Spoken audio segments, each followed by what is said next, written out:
नमस्कार दोस्तों, आपको अपने YouTube चैनल इन्फेंट IQ में फिर से एक बार आपका स्वागत है। अगर आपको वीडियो पसंद आए तो चैनल को सब्सक्राइब कर दें तथा साथ में ही बेल आइकन को भी दबा दें ताकि मेरे नए वीडियो का नोटिफिकेशन आपको मिल जाए।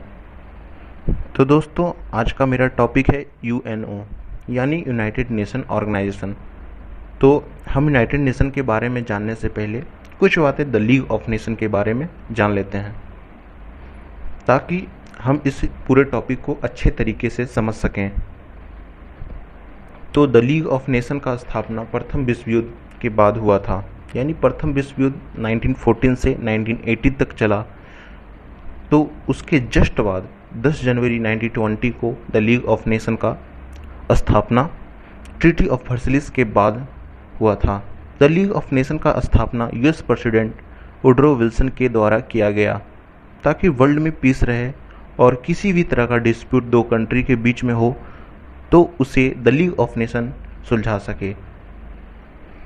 परंतु द लीग ऑफ नेशन इसमें सफल नहीं रहा और द्वितीय विश्व युद्ध हो गया जो 1939 से लेकर 1945 तक चला।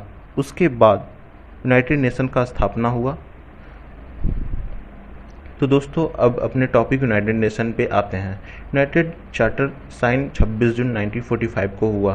यूएन चार्टर का मतलब इसमें रूल, रेगुलेशन, प्रोसीजर तथा डॉक्यूमेंट को सेट किया गया। उसके बाद यूएन चार्टर को इन्फोर्स 24 अक्टूबर 1945 को किया गया, यानी यूएन चार्टर को लागू किया गया। इसलिए 24 अक्टूबर 1945 को यूनाइटेड नेशन का स्थापना माना जाता है तथा 24 अक्टूबर को यूनाइटेड नेशन डे के रूप में भी मनाया जाता है। अब आते हैं यूनाइटेड नेशन किस प्रकार की ऑर्गेनाइजेशन है। तो दोस्तों, यूनाइटेड नेशन ना ही गवर्नमेंटल ऑर्गेनाइजेशन है ना ही नॉन गवर्नमेंटल ऑर्गेनाइजेशन है, बल्कि United Nation intergovernmental organisation है। यूनाइटेड नेशन को दुनिया का सबसे बड़ा इंटर गवर्नमेंटल ऑर्गेनाइजेशन माना जाता है।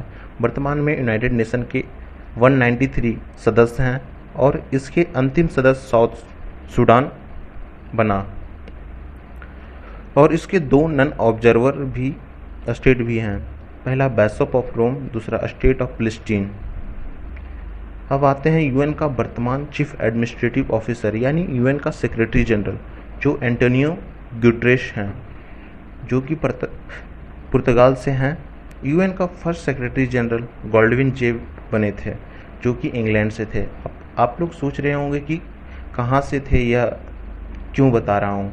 तो दोस्तों, इस प्रकार के प्रश्न कभी कभी पूछ लिए जाते हैं। यूएन का फर्स्ट इलेक्टेड यूएन सेक्रेटरी कौन है? तो दोस्तों, यूएन का फर्स्ट इलेक्टेड सेक्रेटरी ट्रिगवली हैं जो कि नॉर्वे से हैं। प्रथम यूएन सेक्रेटरी जनरल तथा यूएन इलेक्टेड सेक्रेटरी जनरल दोनों अलग है, तो इस बात पे ध्यान रखना होगा आप लोग को। यूएन सेक्रेटरी जनरल को अपॉइंट कहाँ से होते हैं? तो इन्हें यूएन जनरल असेंबली के द्वारा अपॉइंट किया जाता है।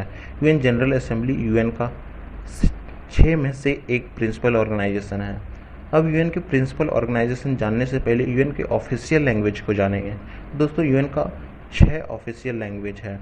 पहला अरबिक, दूसरा चाइनीज, तीसरा इंग्लिश, चौथा फ्रेंच, पाँचवा रशियन, छठा स्पेनिश। अब आते हैं यूएन का प्रिंसिपल ऑर्गेनाइजेशन पर, या फिर कह सकते हैं यूएन का ऑर्गन पर। ऑर्गन कहने का मतलब यह होता है दोस्तों कि जिस प्रकार हमारे शरीर में हर एक ऑर्गन के अलग अलग कार्य हैं, उसी प्रकार यूएन के ऑर्गन का भी अलग अलग कार्य होता है।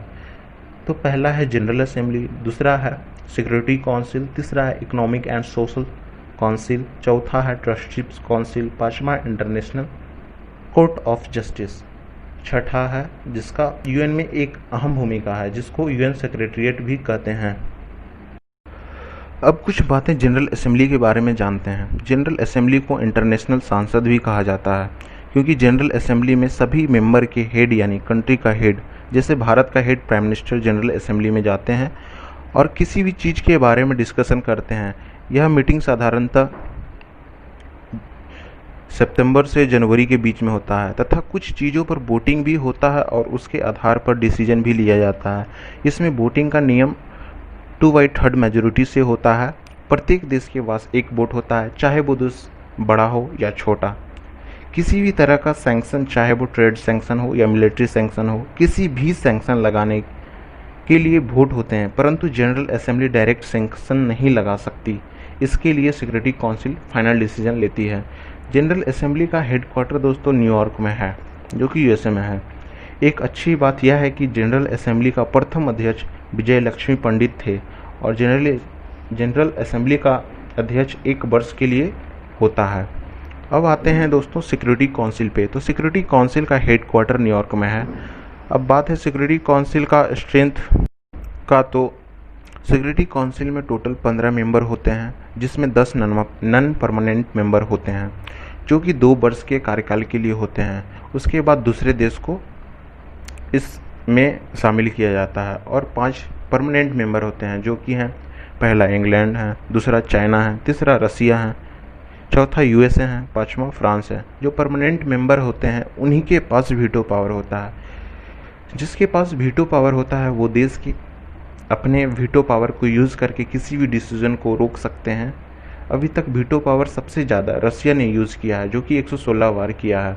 अब समझते हैं वीटो पावर को एक एग्जाम्पल के थ्रू। जैसे इंडिया ने पाकिस्तान के कुछ टेरर ऑर्गेनाइजेशन को ग्लोबल टेरर ऑर्गेनाइजेशन घोषित करने के लिए मुद्दे को यूएन में उठाता है। सारे देश भी सपोर्ट करते हैं, परंतु चाइना वीटो पावर लगाकर पाकिस्तान को बचाव कर लेता। अगर पाकिस्तान के कुछ टेरर ऑर्गेनाइजेशन को ग्लोबल टेरर ऑर्गेनाइजेशन करार कर दिया जाता तो इसके खिलाफ यूएन के सभी सदस्य को लड़ने के लिए तैयार होना पड़ता। अब आते हैं दोस्तों इकोनॉमिक एंड सोशल काउंसिल। इसमें यूएन के 15 एजेंसी को रेगुलेट तथा कोऑर्डिनेट कैसे किया जाए, ये सभी कार्य को देखना और एजेंसी को कितना फंड की ज़रूरत है तथा इस प्रकार के सभी कार्य को करता है और इसका हेडक्वार्टर भी न्यूयॉर्क में है। अब आते हैं दोस्तों इंटरनेशनल कोर्ट ऑफ जस्टिस, जो इसका हेडक्वार्टर द हेग में, जो कि नीदरलैंड में पड़ता है। इसमें 15 जज होते हैं जिनका कार्यकाल 9 वर्षों के लिए होता है। अभी वर्तमान में भारत के दलवीर सिंह भंडारी आईसीजे में हैं, यानी इंटरनेशनल कोर्ट ऑफ जस्टिस में। यूएन के इतिहास में ऐसा पहली बार हुआ था कि non permanent member permanent member को बुरी तरह से हराकर आईसीजे में जज बनाया हो। इसमें भारत ने इंग्लैंड को हराकर जस्टिस दलवीर सिंह भंडारी को आईसीजे में जगह दिलाया। एक इम्पॉर्टेंट बात आपको याद रखना है दोस्तों, आईसीजे का ऑफिशियल वर्किंग लैंग्वेज इंग्लिश और फ्रेंच में होता है। आईसीजे का कार्य 2 देशों के बीच डिस्प्यूट को ख़त्म करना तथा शांति स्थापित करना, ताकि 2 देशों के बीच लड़ाई ना हो और वर्ल्ड वार जैसी संकट ना आए। आईसीजे का जो बिल्डिंग है उसे पीस पैलेस भी कहा जाता है। अब आते हैं दोस्तों ट्रस्टीशिप काउंसिल पर। तो ट्रस्टीशिप काउंसिल, जिसे न्यास परिषद हिंदी में कहते हैं, इसमें केवल यूएन के परमानेंट मेंबर ही शामिल हो सकते हैं। इसका उद्देश्य अंतर्राष्ट्रीय शांति व सुरक्षा को बनाए रखना तथा बिना किसी भेदभाव के मानव अधिकारों एवं मौलिक स्वतंत्रताओं के प्रति सम्मान को बढ़ावा देना। मूल रूप से 11 ट्रस्टीशिप काउंसिल के क्षेत्र थे। ट्रस्टीशिप काउंसिल का कार्य था इन 11 क्षेत्रों को स्वतंत्र करना तथा इस पर स्वर्ण स्थापित करना। यानी कह सकते हैं कि इन क्षेत्रों के लोग अपना डिसीजन खुद ले सकें तथा इन क्षेत्रों का जो रिप्रेजेंटेटिव हैं वो अपना डिसीजन खुद ले सकें।